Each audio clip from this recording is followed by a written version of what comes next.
ebintu ebisinga tubiragajirira kubanga tuba tetumanyi. Kyova olaba omwana muto myaka 2 alina okuba nga alina akasenya.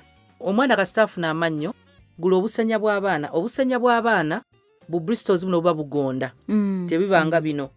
Abantu amanyi nti waliwo obusenya kati n'obusenya bw'abantu abakulu waliyo obusenya bw'aba smokers. Bukaluba nnyo omulimu gwabo kujjako pleke oyo yalinga kabole nga yakwatira nabira hard. Kati obwo aba smokers. Naye bw'oba toli smoker tewetaaga kasenya kagenda kulubula mannyo jatandika onnyenyeera. Kati ate ogasseko toothpaste. Buli w'osenya n'owulira amannyo nga ganyenyeera wabeerawo ekikyamu.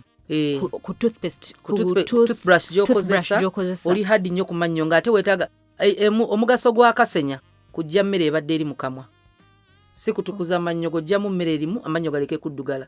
Bwe gaba already gaddugala ekirala abantu abamu balowooza amannyo gaabwe gaagwa nga ye kkala. Buli muntu tulina kkala zaffe. Skin color nga bweri ey'enjawulo n'amaaso go n'amannyo bwe gali nga gajja mu buzaale bwe gati bwe gali. Twagala amannyo aga white. Ne bwe banaagakuuta gajja kuba tegajja kuba nga olaba olwa agalipa white ng'olabira ddala lyaka bwe riti nga ye bw'ali. Ng'ebibuna era bw'obiraba tulina abantu abalina ebibuna ebiddugavu n'ebya pinki n'olulimi bwe lwawukana n'amannyo bwe gali.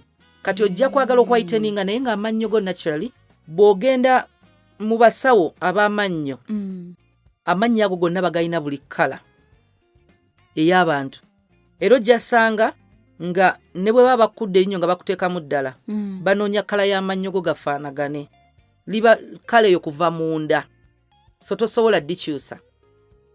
Kati kye tuyita whitening abamu mu busawo abamu bakiyita bleaching. Nga bw'oyerusa olugoye so they bleach your teeth.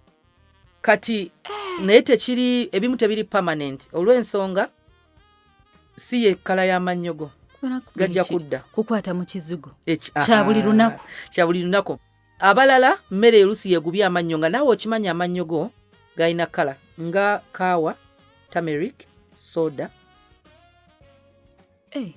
Kaawa ebinzaali byonna ebya kkala bikyusa akkala y'amannyo. N'omukwatako bukwasi amannyo gadda bw'oba ogayerusizza otya egakootingako. Kati oba olina okusenya ng'omaze okulya turmeric oba ebiwe biti ebya kkala.